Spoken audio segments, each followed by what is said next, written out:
जय साईं राम। नमस्कार। आज है मोक्षदा एकादशी। आज बहुत बड़ा दिन है।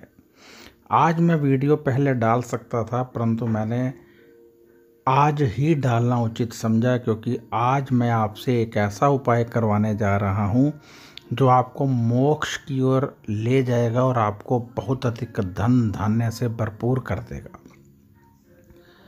मोक्षदा एकादशी को जब हम पाठ पूजन करते हैं, दान पुण्य करते हैं, तो परमात्मा की प्राप्ति होती है। आज विष्णु भगवान की पूजा की जाती है।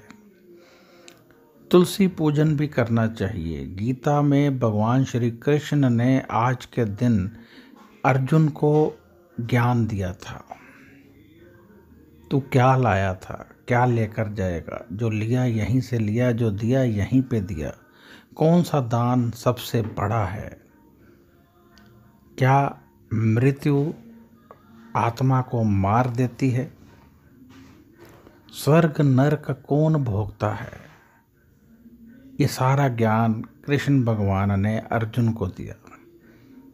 आज हम व्रत उपवास ना भी करें तो कोई बात नहीं है। जो मैं बताने जा रहा हूँ, यदि आप मात्र उतना कर लेते हैं तो बहुत अधिक पॉजिटिव वाइब्रेशन आप खींच सकते हैं। देखिए, मतलब तो ये होता है कि जब कोई मेन पर्व हो तो उस दिन जो परमात्मा की वाइब्रेशन आसमान से बहती है उसे हमने लेना है। तो वो कैसे ली जाए? अब यदि आप उपवास करते हैं और सारा दिन खाने के बारे में ही सोचते रहते हैं तो वाइब्रेशन तभी भी आपको नहीं प्राप्त होगी। तो हम सहारा लेंगे ज्योत का, दीपक का, क्योंकि जब अग्नि प्रज्वलित होती है तो उसकी हीट आसमान की तरफ बैठती है। कहते हैं जो चीज़ जहाँ से निकलती है वहीं जाती है।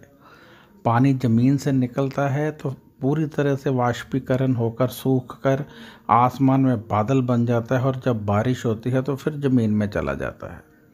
ऐसे ही सूर्य की गर्मी, चाहे वो दीपक से निकले ऊपर की ओर, सूर्य की ओर ही जाती है। तो हम सूर्य द्वारा वाइब्रेशन लेने का प्रयत्न करेंगे और बहुत अच्छी वाइब्रेशन हम ले भी लेंगे।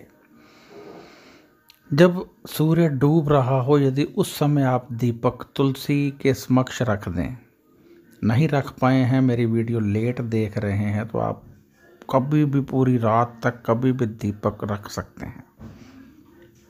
शुद्ध देसी घी का या सरसों के तेल का दीपक तुलसी के समक्ष रखें, आपको बहुत अधिक लाभ प्राप्त होगा। और दो लौंग उस तेल में डाल देने हैं। यानी यदि आप सरसों के तेल का जला रहे हैं तब भी लौंग डाल दीजिए, यदि आप शुद्ध देसी घी का डाल रहे हैं तब भी डाल दीजिए। मोक्षदा एकादशी को हमें मोक्ष प्राप्त होता है, यानी हमारे पाप कटते हैं, और जो हमारे बड़े बुजुर्ग इस दुनिया से जा चुके हैं उनको मोक्ष की प्राप्ति होती है। अब बहुत सारे लोग कहते हैं ये कैसे संभव है कि एक एकादशी आई और मोक्ष प्राप्त हो जाएगा। एक्चुअल में इस दिन पाठ पूजा करने से, दान पुण्य करने से, यदि आप अनाज का दान करें, यदि आप फल का दान करें, तो मोक्ष की प्राप्ति उनको होती है। यदि आप पाठ पूजन करें, जैसे हम अब दीपक जला रहे हैं, तो ये दीपक बहुत सारी वाइब्रेशन खींच कर लाएगा, जिससे हम कर्ज मुक्त हो सकते हैं, हमारे घर में सुख शांति आ सकती है, दुखों का अंत हो सकता है, बहुत कुछ हमें प्राप्त हो सकता है। आज विष्णु भगवान का पूजन किया जाता है, तो आप ये दीपक जलाएंगे तो एक विशेष शक्ति का आगाज आपके निवास की तरफ होगा। देखिए, आप आसमान की तरफ खड़े होकर गालियां निकालिए तो आपको नेगेटिव वाइब्रेशन मिलती है। आपका मन और अधिक परेशान हो जाएगा, दुखी हो जाएंगे। आसमान की तरफ देखकर ओम का उच्चारण कीजिए तो आपको पॉजिटिव वाइब्रेशन मिलती है, बहुत कुछ आपके पास आ जाता है, शक्ति आ जाती है। तो हमने शक्ति को प्राप्त करना है, हमने भगवान की वाइब्रेशन को प्राप्त करना है, हमने परमात्मा की शक्तियाँ अपने निवास पर लानी है। तो इसके लिए जो मैं कह रहा हूँ इसको आप कीजिए। बहुत अधिक शक्ति आपको प्राप्त होगी, बहुत अधिक सुख आपको प्राप्त होगा, बहुत अधिक धन आपको प्राप्त होगा। और जो लोग अधिक धन प्राप्त करना चाहते हैं वो दीपक में एक छोटी इलायची भी डाल दें। लौंग तो डालने हैं, छोटी इलायची भी डाल दें। बाद में ये लौंग, ये दीपक, ये सब जल प्रवाह कर दें। तो ये आपको एक विशेष शक्ति दे रहे हैं, तो आपको लाभ ही है, इसका कोई नुकसान तो है नहीं है। मिट्टी का दीपक जलाएं या फिर आटे का दीपक बनाकर जला सकते हैं।